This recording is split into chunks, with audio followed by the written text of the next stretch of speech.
Human rights is, geez, that's a good question. Human rights.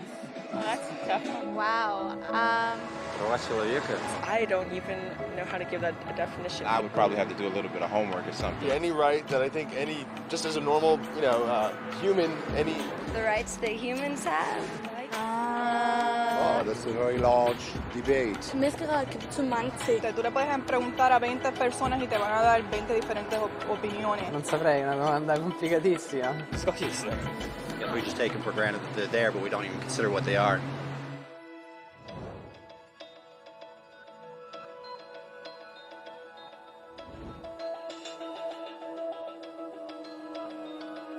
Human rights are the rights you have simply because you're human.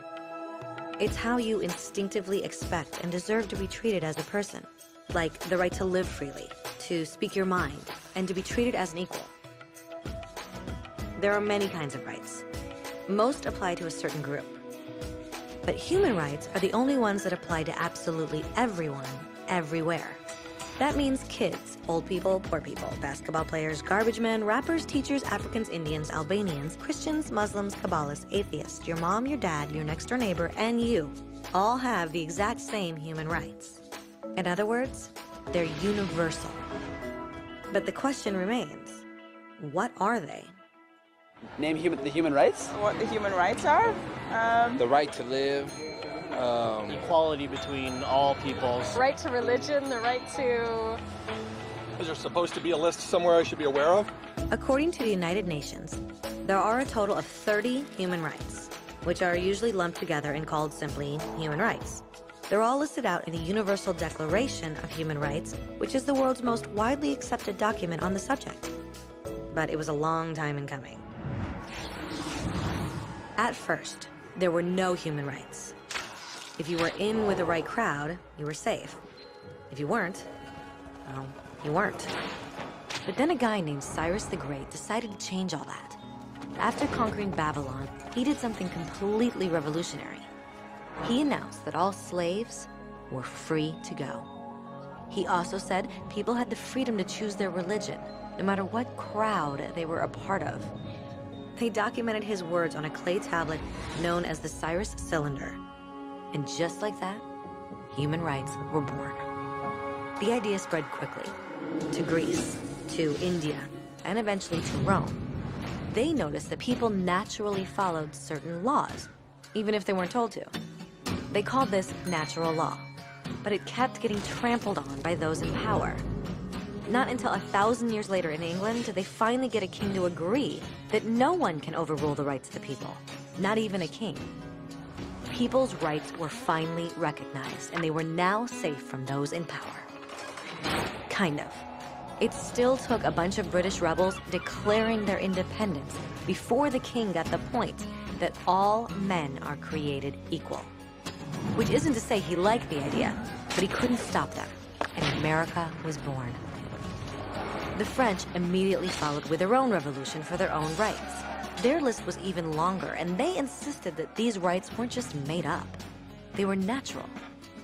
The Roman concept of natural law had become natural rights. Unfortunately, not everyone was so thrilled.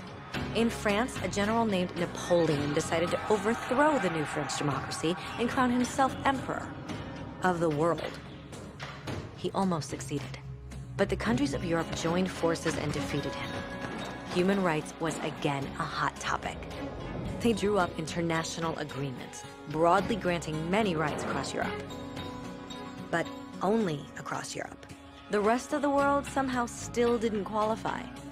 Instead, they got invaded, conquered, and consumed by Europe's massive empires. But then a young lawyer from India decided enough was enough. His name was Mahatma Gandhi, and in the face of violence, he insisted that all people of Earth had rights, not just in Europe. Eventually, even Europeans started to agree. But it wasn't going to be that easy. 2 world wars erupted. Hitler exterminated half the Jewish population of Earth in horrifying Nazi death camps. And all told, 90 million people died. Never had human rights been so terrifyingly close to extinction. and never had the world been more desperate for change. So the countries of Earth banded together and formed the United Nations. Their basic purpose was to reaffirm faith in fundamental human rights, in the dignity and worth of the human person. But what were human rights? Were they the proclamations of Cyrus, the natural laws of Rome, the declarations of France? Everyone seemed to have a slightly different idea of what human rights should be. But under the supervision of Eleanor Roosevelt, they finally agreed on a set of rights that applied to absolutely everyone. The Universal Declaration of Human Rights. The French concept of natural rights had finally become human rights. So, in summary, at first, only a few lucky people had any rights, until one of those guys decided, hey, other people should have some rights too, which was great, except not everyone agreed. And it only took a few thousand years of fighting and declarations and more fighting until everyone finally agreed that human rights should apply to everyone. And they all lived happily ever after. Except for one little problem. If people have the right to food and shelter, why are 16,000 children dying of starvation every day? 1 every 5 seconds. If people have freedom of speech, why are thousands in prison for speaking their minds? If people have the right to education, why are over 1 billion adults unable to read? If slavery has truly been abolished, why are 27 million people still enslaved today? More than twice as many as in 1800. The fact is, when it was signed, the Universal Declaration of Human Rights did not have the force of law. It was optional. And despite many more documents, conventions, treaties, and laws, it's still little more than words on a page. So the question is, who will make those words a reality? I have a dream today. When Dr. King marched for racial equality, he was marching for rights that had been guaranteed by the United Nations for almost 2 decades. But still, he marched. When Nelson Mandela stood up for social justice in the 1990s, his country had already agreed to abolish such discrimination for almost 40 years. But still, he fought. Those who fight today against torture, poverty, and discrimination are not giants or superheroes. They're people. Kids, mothers, fathers, teachers. Free-thinking individuals who refuse to be silent. Who realize that human rights are not a history lesson. They're not words on a page. They're not speeches or commercials or PR campaigns. They are the choices we make every day as human beings. They are the responsibility we all share to respect each other, to help each other, and to protect those in need. As Eleanor Roosevelt said, where, after all, do universal human rights begin?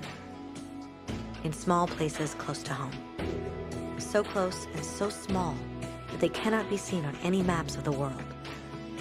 Yet they are the world of the individual person, the neighborhood he lives in, the school or college he attends, the factory, farm, or office where he works.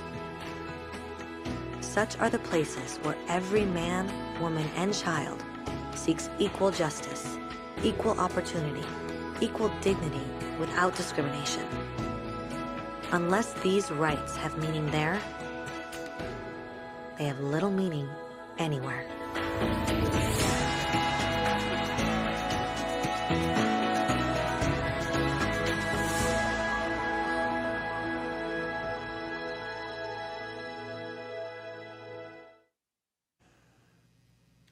Alrighty. Hello, welcome back, guys.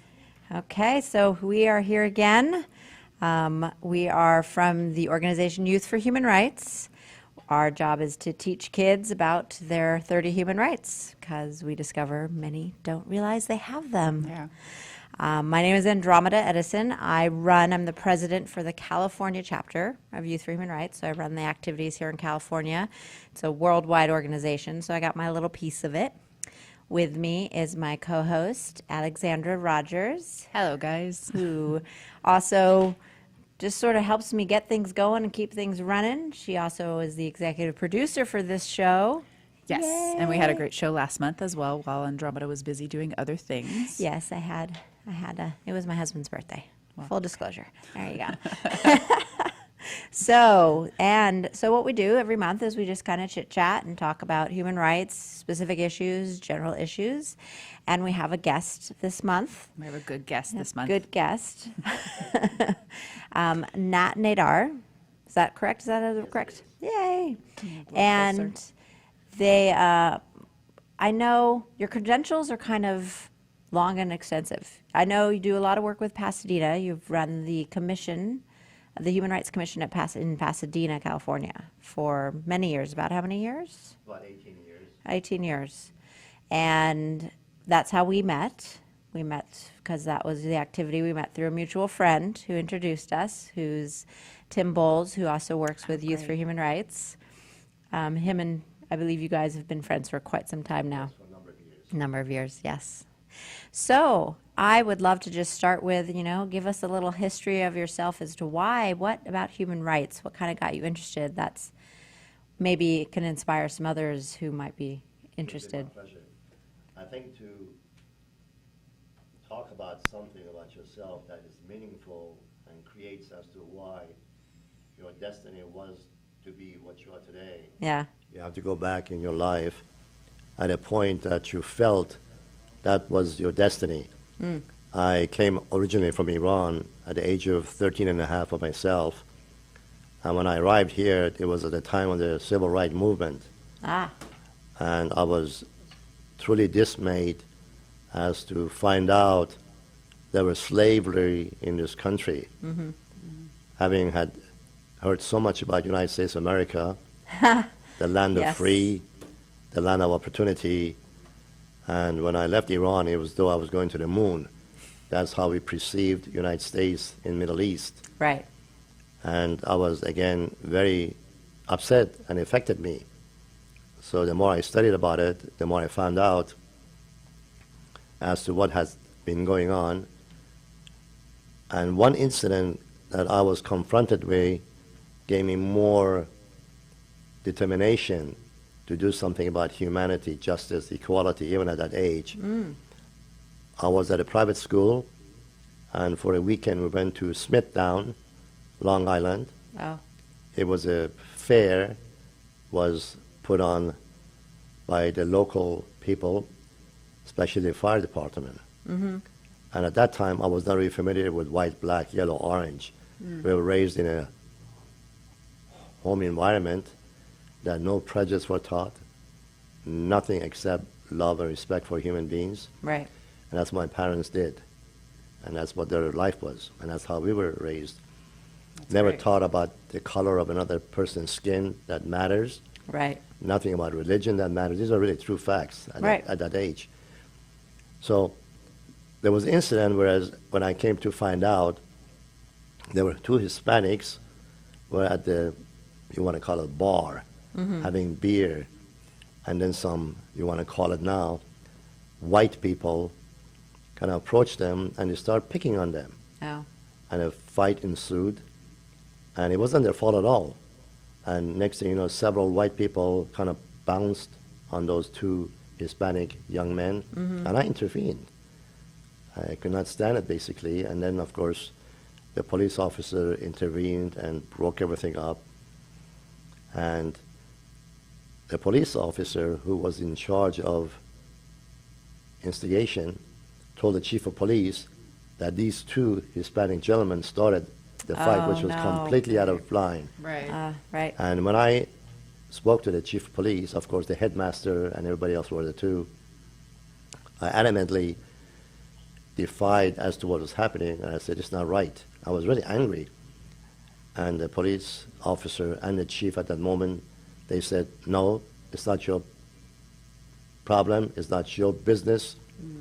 What they tell me is what I agree with. How old were you? I was about 13 and a half, maybe 14. Wow. And then when I went back to school, that really kind of bothered me. Yeah. And again, as I indicated at the inception, I began to learn more about the civil rights movement and about Dr. King and so forth.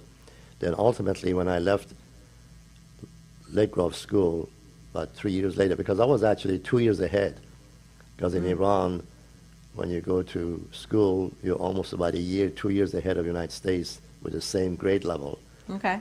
Good education there, then. Yes, it is. That's great. So I came to California to pursue my education, and then I became more active in kind of civil rights movement in school. I became the president of the foreign student body. Wow. And I went to Pasadena High School, and most of my friends were African Americans. They were like my brothers and sisters. I even dated some beautiful young ladies of African American. And at that time, believe it or not, you could see that there was a division. Right. Whereas African Americans would stay on one side, the white student would stay on one side, and they kind of would frown on me, looking at me as to why I'm associating. But anyway, that didn't bother You're on me. the other side. You're on That's the wrong right. side. But anyway, Yeah. that's how I really grew up. Okay. And good. so that's how I started my activity and belief in human rights from that moment on. And That's if I great. look back, I have been involved in it ever since. Wow. Yeah. That's great. Starting at it as a youth in that and observing that, it definitely shows that, yes, you probably were better educated coming to the U.S. and not having that prejudice that That's people true. do here. That sets you above and beyond. But I'm sure you agree what with they me. Most people will agree that we are the product of a home environment. Right. And what you teach your children in your home while they're growing up will be part of their character, part of their life for the rest of their lives.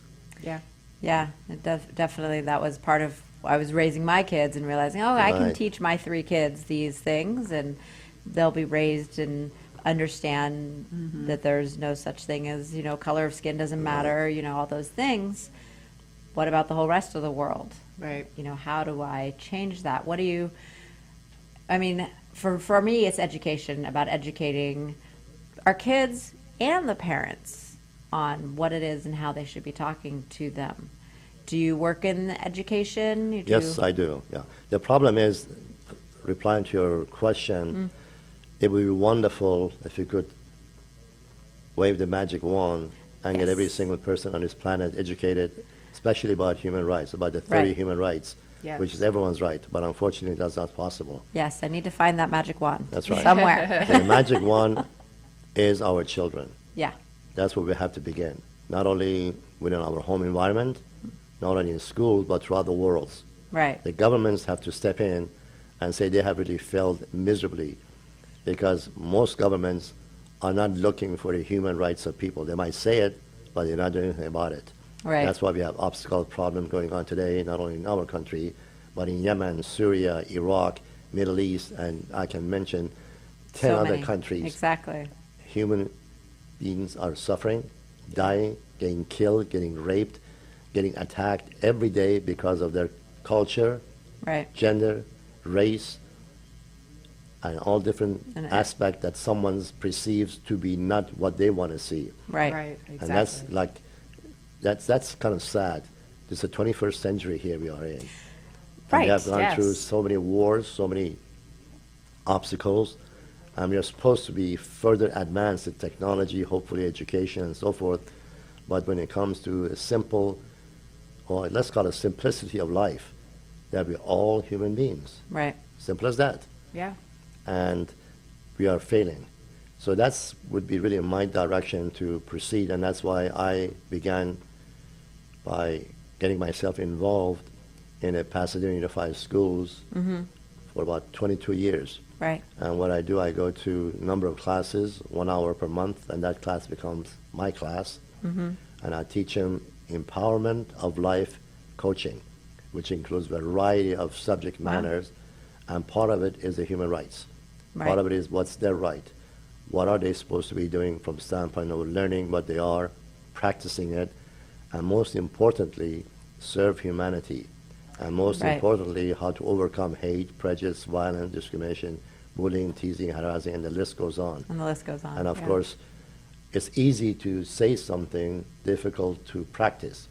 Like, for example, when I teach the students, not only at high school level, but also university and colleges that I've been invited quite often, that when you talk about judge someone based on their character, don't judge them based on the color of skin. Right. Don't judge them because of the accent, how they look, the shape, the size, religion, background. It's very difficult for someone who has already grown up to be 20, 21 years old and has built his or her character as part of his or her character permanently. It's very difficult for them to change. So what I suggest to them, don't change, just improve. Oh, there's a good word. Improve. That's a good word. And listen Yeah. to someone Like it. who makes a suggestion. And if it works for you, then say, I learned something new. And I can be And better. If you think you don't like it, no harm done. Just go back to your own, I don't want to say ignorant way, but go back But the to... original Technically learned is, but way. yeah. Right. Yeah. The learned, So learned there are a lot of agreed children way. basically do listen, do turn Yeah. around, because I create a family environment in the classroom. Right. I truly make them feel good about themselves. And I discuss facts, figures, truth, no lies, no deception. Right. I become like a role model with their level, Right. not above them. And that's what is the key to work with the youth, if you are able to get to their level. Right. Yeah. Let them trust you, Yeah, believe exactly. in you, and it works. So Yeah, I get a lot of questions because I go out and teach, and you've been teaching for much longer than I have about human rights and that sort of thing. I get some people go, oh, but then the kids will just be walking around going, these are my human rights, leave me alone, leave me alone. But from previous conversations we've had, we talk about the fact that it's not just learning about your own human rights, it's learning about that's everybody's human rights. Okay. right. And it's your job to respect their human rights. Yes. Well, actually, that is really a sense of security. If everybody understood that we all have those 30 rights, it's like a security. Yeah. I didn't know that. I didn't know that I'm not supposed to discriminate against someone else. I didn't know that they have to discriminate against me. Right. I didn't know that they have to be angry because of my religion or vice versa, and I feel good. Yeah. Because that's my religion belief, that's my culture, that's my background. So that is really a security item for everyone. But if everybody practiced it, that's the key factor. Right. And going back again, the children are our biggest assets, Absolutely. and what we need to do, invest in them wisely on an ongoing basis. And hopefully one day, with God's blessings always, we will have a society that has more understanding of people's and justice for humanity than otherwise. Right. Yeah, and these children who will grow up and elect our future leaders and who will become our future leaders and all of that will be able to really change the world. Right. Well, in this career, I've Yeah. also found out, with all due respect, in our schools, very few percentage of the children have really matured beyond the classroom. Like matured. What do you and mean by that? Well, have learned about what is going on outside of the classroom, what's going on in Middle East, what's Oh, I going see. on in society, Yep. what's going on in politics, what's going on in our government, what is terminology, what is voting rights, what is human rights, what is deficit, Right. what is all different concept of what makes this country or any country operate. They have no understanding it. And if you ask many of them who's the vice president of the United States, many of them don't know who that person is. Right. They would And that's have really come up with a sad. name. Whereas in Middle East and South American countries, you ask a youth about the politics of the country, they tell you all about it. They are more actively involved. Wow. Sure. If you That's ask them great. about the world, what's going on in the world today, they'd be glad to tell you because they're involved, they're part of it. So I try to bring the 21st century into the classroom. Not only I teach them, as I indicate to you, about the Empowerment Life coaching, but also teach them about not only geography, history, but real. I tell them what's going on in Kabul, Afghanistan today, in Iran, Right. in all different parts of the world that I spoke to you about. What is voting? How do you vote? Why do is you it vote? important? That's Yeah. right. I try to make it to understand, for example, what is the deficit truly? What's our GNP? How does the government function? Right. What are different departments? why should you basically be able to learn how to speak more effectively, be an effective public speaker? Right. How to learn beyond the curriculum, because the curriculum that you're learning today in about 8-9 years will be obsolete. Why do you need to expand into computer science, technology, Sure, the and technology changes. learn more than 2, 3, 4 languages? So what I do, I try to project their future in their eyes today on a slow basis, so they can see that if you are not able to speak more than 2 or 3 languages at that time because of what's happening in our country and the world, because of migration, a lot of kids that come from foreign countries will have an advantage over you, and that's the truth. That's true, yeah. They No, are more smarter, better educated. They speak 2 languages, most of them, Yeah. Right. and perhaps sometimes 3 languages. And colleges today, they don't really accept you anymore because of your good looks, or if you're a football player or scientist. They go based on how you interview, how you represent the college in the society, in the Right, community. what your future potential is. That's right, because that's what they do. Yeah. Like you're a marketing tool for USC, for example, UCLA. Interesting. If you have someone who is able to go out profoundly, speak effectively, communicate effectively, and they say, my God, and Roma, you speak so effectively. Where did you learn that? USC. You're a fantastic cello player. Right. Where did you get that? USC. That is really the promotion that they're looking That's for. what the colleges want, absolutely. So I expand on these things so greatly, and how to be prepared for an interview at a college level, Right. how to interact with opposite sex. That's one of my number one discussion, because I'm all for women's rights, have been since I was a kid. Yeah. I even wrote an article about it, and I have the only classes that the young men in my classrooms stand up when the ladies walk in first. They stand up when the ladies go out first. Nice. And that is something automatically now. they do, because they understood Yeah. the benefit that are receiving now, which have a far effect for them when they grow up to be adults. Right, sure. So Yeah, children the are gentleman really respect. receptive to these things. Yeah. And that's why we need in classroom to expand beyond just a curriculum. Yes. Yeah, it goes into, I mean, one of the human rights is right to education. So, but if I, in my own opinion, it's a good education. It's a full education. It's Right. You have yeah, the I right don't to just a know good how to add 2 education. plus 2. You do need to know how to add 2 plus 2. But what are you going to go do in society? How are you going to Absolutely. contribute? Yeah. My Right. oldest daughter just decided that she's like, do I have to learn Spanish? I'm like, you should know Spanish. If you're going to stay in California, for sure you should know Spanish. Right. She goes, well, what if I also want to learn like Hebrew or something? Fine. I was like, great, let's learn That's Hebrew. wonderful. Yeah. Because, yes, going later for job interviews or for whatever, and you go, oh, yes, I speak 3 languages. I speak English, Spanish, and Hebrew. That's going to impress the bleep out of anybody.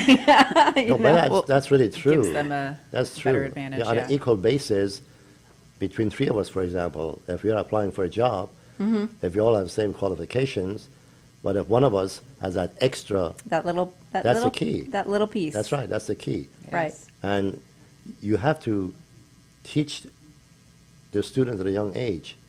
Like, for example, I expand on, you can become anybody you want to. Yeah. Or you don't want to study, what are you doing here? I truly teach them, what are you doing here?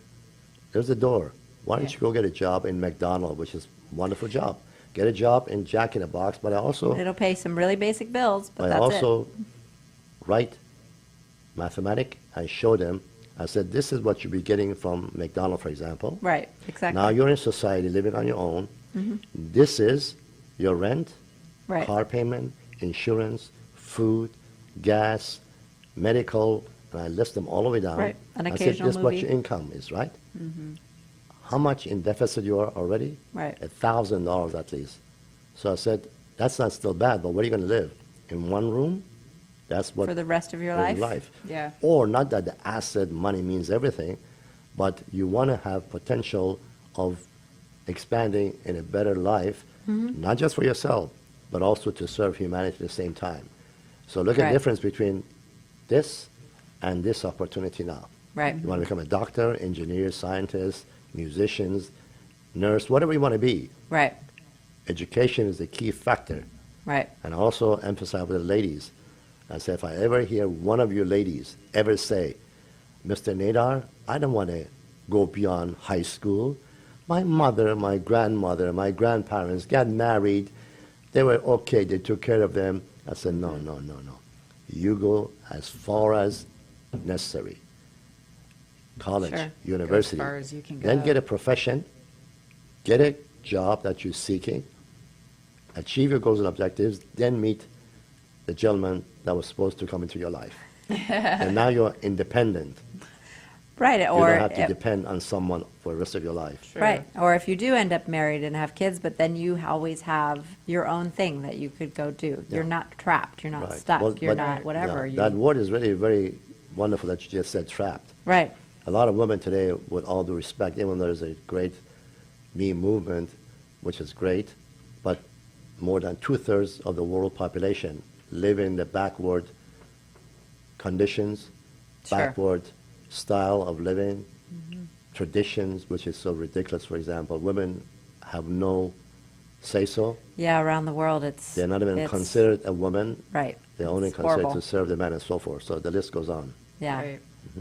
So I actually did want to, so you have been a partner with Youth for Human Rights for a while. And we have these 30 public service announcements. And we're actually going to show the one that you have a little bit in. Oh, thank you. Because I thought that would be great. It's also got a great message. It's you have the right to your own things, which sort of ties into a little bit of our conversation about women's rights, about, Right. this is your own, this is the future you could create, and these are the things that you're going to want to have and, Great. and Great. enjoy. So we'll go ahead and show that little PSA Okay. real quick. Yes.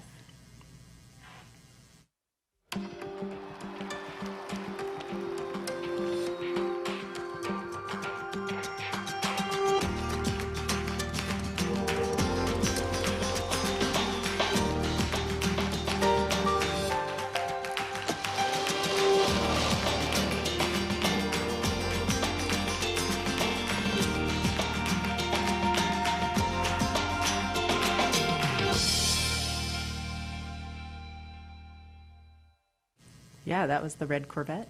Yeah, that was a little red convertible. Our guest was in that red Corvette. looking like you were having a great time. Yeah. Yeah, I like Corvettes. Yeah, exactly. And I love red, so I'm like, That's yeah, one of my favorite colors too, red and blue. red and blue. Okay, Yes. good. Yep. Those are great.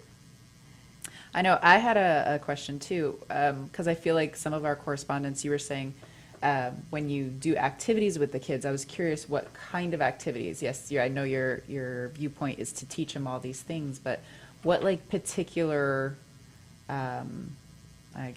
activity or doingness do you have the kids do? I have kids to select a number of things during the course of the year. Okay. One project is during the holiday season, I explain to them that how lucky and blessed they are to be where they are that particular day, from the standpoint of what they're wearing, clothes-wise, shoes-wise. And I ask them, what do you have in your closets? And every one of them expands so many things, so many that, and so forth. And I ask them, how many of you are fortunate and blessed to have your parents? They raise their hand. How many of you are blessed to have guardians taking care of you, and so forth? I say, just imagine at this moment, there are not millions, but billions of children throughout the world do not have the shoes you're wearing, do not have the clothes. They wear the same shoes till holes come through it. Clothes are handed down from brothers and sisters to them. Yep. You're sitting in this wonderful classroom. Again, millions are sitting outside in the street with a tent. That's their classroom. You go to your home today with a wonderful heat, if it's a cold weather. You have food, you have TV, you have radio, Relaxation, whatever yeah. else. But guess what? The same students such as you, they will go to Adobe room. No windows, no electricity, no gas, no things that they could cook, for example, no stoves. Yeah. And what do you think they eat? Maybe a piece of bread if they're lucky. True stories. Right. If they're lucky. Yeah. The water that is filthy, And guess where they sleep? On the floor. Yeah, on a mat, for example. Sure. Guess where they're going to go to bathroom? In Kabul, in certain outside. Then they go to the bushes. Where do they wash? In the river during the winter. Cold water. And so forth. So I said, now what you should do is this during this holiday season, say Hanukkah, Kwanzaa, Christmas. I want you to all consider writing a letter to your mom and dad. By beginning to say, Mom, Dad, I love you, and I want to tell you what I feel about you. And tell them everything how you feel about them. Wow. And at the end say, I don't want anything for Christmas or Hanukkah or Kwanzaa. I just want one gift. So I can take that gift, give it to someone who is in need. Cool. That's and I great. tell them, I promise you that your parents, when they get that letter from you, they cry. They will maintain that letter for I'm the gonna rest cry of their right lives. now. I know. No, that's the truth. I also read a letter that I got from my son about 30 years ago. He said, Dear Dad, on this Father's Day, instead of giving you a tie or a shirt, I decided to write to you and tell you what I feel about you. Dear Dad, I love you. You have been my role model. You've been one of the best father anyone could ask. You are humorous, sensitive, educated, bright, and the list goes on. That's great. At the end says, I just want to tell you that I love you and happy Father's Day. Aw. I showed that letter to them, read it to them. I said, you see this? I'll keep this for the rest of my life. Yeah. Now, had my son give me a tie, who knows where that tie would be. Right. So I asked them to come back to the class in January, and they all come back voluntarily. Over 95% have written the letter. Over 95% say their parents were crying. Over 95% they said they took a toy, and they tell me where they took it. Oh, wow. And which is really heartwarming. Yeah. And this is one thing, and I also asked them to select various community involvement, mostly hopefully for homelesses, retirement homes, and become part of them. Wow. So that's a couple of things, as you indicated, what I get them involved with. Yeah, no, I love that because it is definitely kids and learning through you because you're doing homeschool as well. Kids are very hands-on and they learn better when they're doing Right, things. absolutely. So I recalled you saying that you had activities for them, and Right. I always learn better when I do things too, even as an adult. So Right. having something like that is Even to this day, as Yeah. a mother, I learn things by doing it. Well, the problem is we don't listen to our children. Yeah. And I think if you listen to the students to expand their opinion, I do at least 10 minutes every session with them. It's their time. To just, yeah, talk. And you'd be surprised some of them are so far advanced. Especially during the election 2 years ago. Man, you had kids, of course a lot of them Hispanic, African Americans, man, opened up, boy. And they Yeah. had studied so much about what was going on in this country. I'm very proud of them. And I really kind of encourage them to learn more and more and more. I try to define, it's okay to watch TV for a duration of time, Sure. but make sure you have studied, you have learned, not just studied, but Right, you yeah. have learned and retained. And I teach them time management, how much time they really have Sure. Wow, that's to do their great. homeworks, to do chores in the house, and have plenty time for TV. Or But whatever, also yeah. read books, newspaper, and turn on to the news media, various ones, with your parents' permission, and then you'd be surprised how much your mind will expand. Right. And many of them are, as far as I'm concerned, have really done well in those classes. I also discipline them if they're out of line, Yeah. very firmly. They know what the rules and laws, regulations are, Right. to the extent that when your teacher walks in, you all stand up. They do. When I speak, you listen. Right. When you speak, we listen, because I'm trying to teach them the art of listening, Yeah. the art of effective communication, and they all do. Yeah. And if someone gets out of line, I say, for example, Alexandria, come here, please. I bring her in front of the classroom, and I go sit down. I say, the class is yours. Go ahead. Take over. Wow. And you can stand and go, Exactly. go ahead. It's your class, because that's what you're going to be facing in the world Yep. when you're out of line, when you try to pretend to be someone you're not. And I go and put my hand around her or him, and I say, I'm proud of you still for coming up. And I give her or give him a nice round of applause. Right. Now go back and don't do that again. Don't do that again. They don't. That's great. I feel like, actually, as you say that, I need to re-put in my own time management. I love that whole idea of like, yes, make sure you're doing your reading and you're Yeah. actually learning something new, and you're doing this and you're being productive. And yes, you are allowed entertainment because obviously that is your right to be able to enjoy yourself. Well, we also need that in our own life as mature people, as married people. Yeah. We don't use time management. Yeah. So that's why you don't have enough time spent together. Do this together, do that together, be aware. Quite often when you don't have time management, instead of this should be your time quality with your husband and wife, with your children, you're doing something else because you're behind already. Right. And if you add this every day, then frictions, tension comes up as distance comes up, anger comes up. So whereas you try to really do your best by say, this is my responsibility, these are my responsibilities. Yes, exactly. This is my workload. Yeah. This is my activities. So I need to have definitely time management and give myself a few minutes either way in case I fall behind to make it up. A buffer. A little buffer's always good, Yeah. yes. A 2-3 minute buffer. Yes. I guess another thing, just so these are the kids that you get to educate, Right. which is fantastic, and those kids are definitely benefiting from you being able to be there and Thank you. educate them. What would you recommend to parents who aren't in Pasadena or around who don't have access to your wonderful Well, program? For parents, I recommend very highly, before you have children, if you're praying, well, pray and make a commitment between husband and wife that we are going to have a God-given gift to us.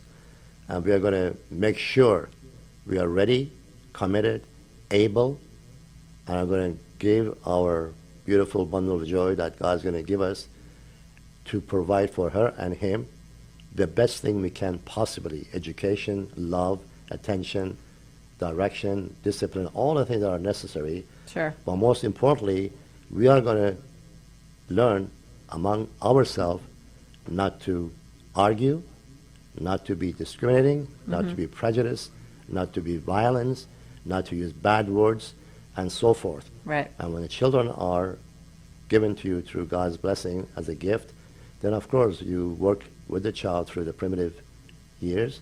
Then when they get to a certain age, you start having at least 4 or 5 times dinner together, all of you, Sure. and gradually ask your children to ask questions. You try to teach your children during the dinner time, what is your job? What did you do today? What does my job curtail? What do I do? What is the benefit? How hard it is, how easy it is, what I need to do, how much time I need to spend so children can understand. Then you also teach them the value, the food that's put on your plate today, you're blessed. Only ask for how much you can eat. Don't waste it. Sure. Then you teach them chores. You teach them responsibilities. And make sure they do have chores, responsibilities. They know the value now. Turn off the light when you leave your room. Turn off the TV when you leave your room. Don't spend too much time on this or that. Teach them Time the management. not absolutely, but Yeah. also Yeah, about but about the about respect life, and the exchange. about life, Yeah. the respect, the honesty, integrity. My grandchildren do not even know a bad word. Right. Sometimes, out of the blue, I say something in anger when I'm visiting them, and my son right away said, "Dad, Dad," for example, not bad word, but say, I don't want to say it on It's okay. live TV, Donald or something like that. Yeah. And they don't, because I know exactly how my son and daughter-in-law have raised the children, for example. Right. That's great. Love between my parents, it was unconditional. Right. It was unconditional. My father called my mother Madame. I'm sure the people here know what that means. Or my mother called my father Sir, not in a sense of sir, but in Iran, sir means respect. Yeah. The same thing.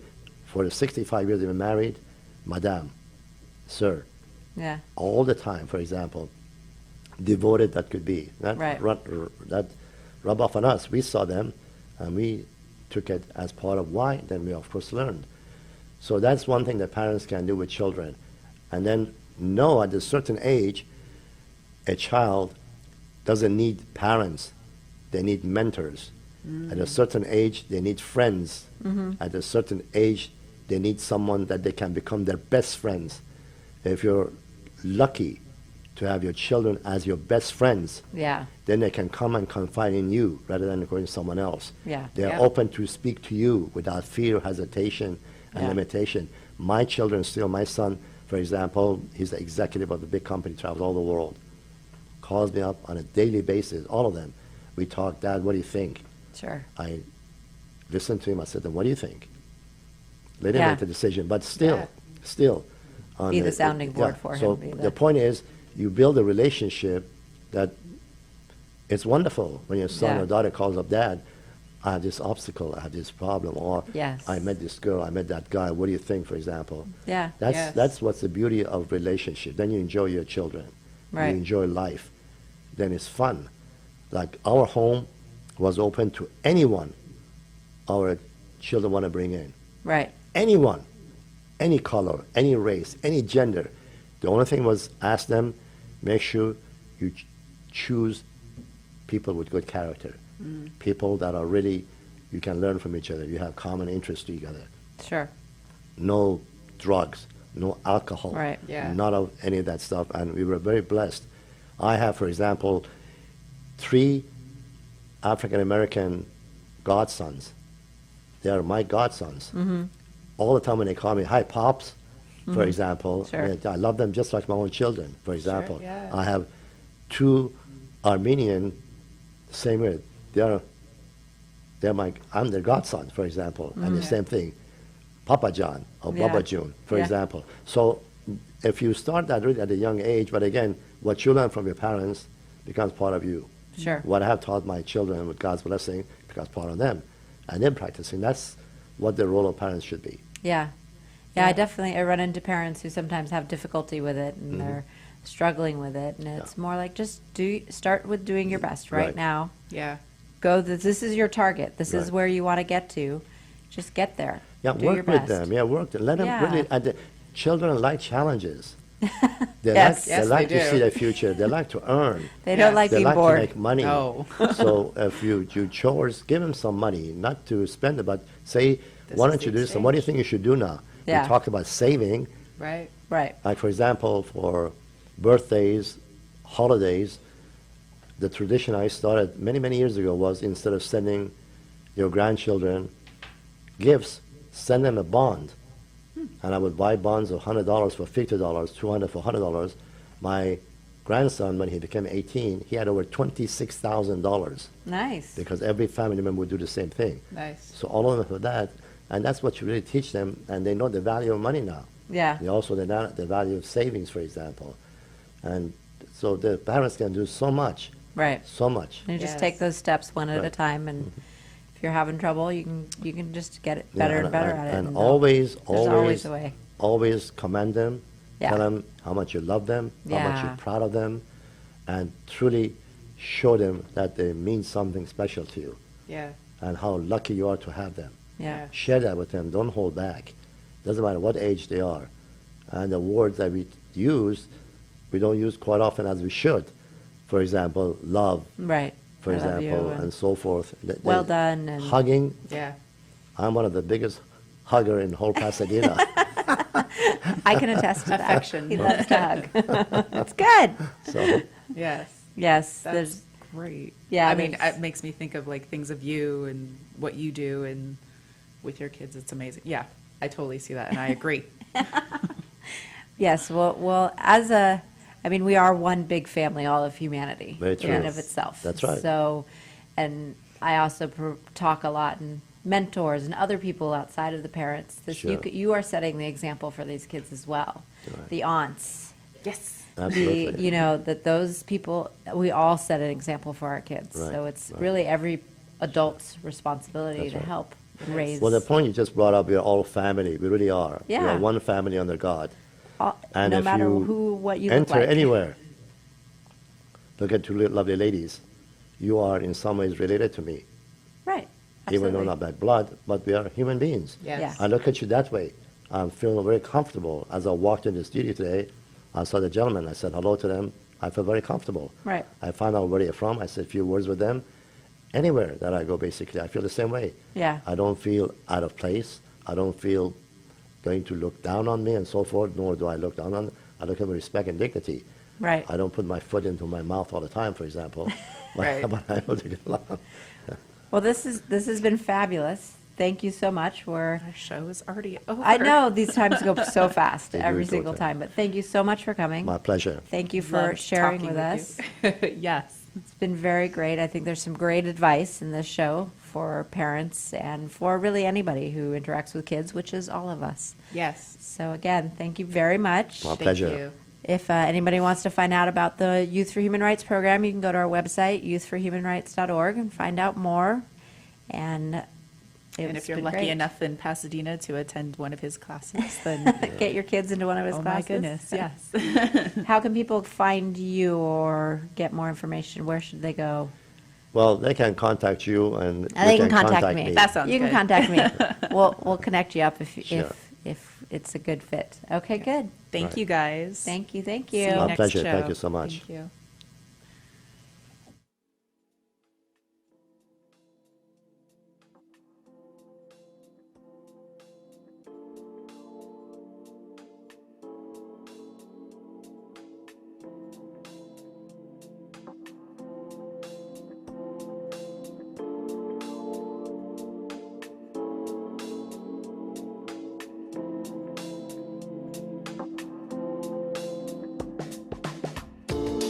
حقوق بشر به سادگی به دست نیامده.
همه انسان ها آزاد به دنیا می آیند.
ما همه آنچه می‌خواهیم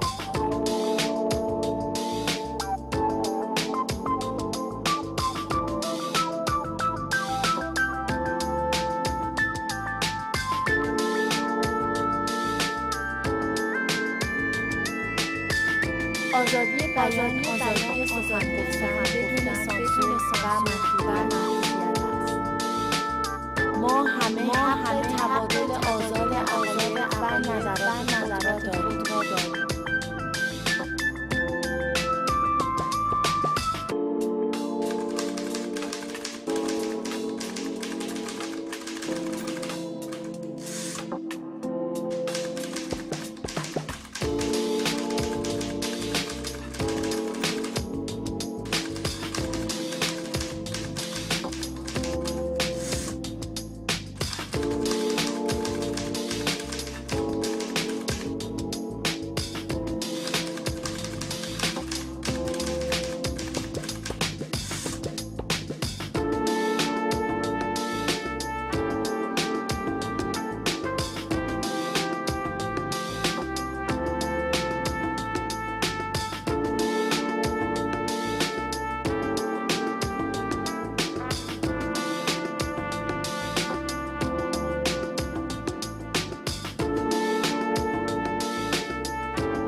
همه انسان ها با هم برابر آفرید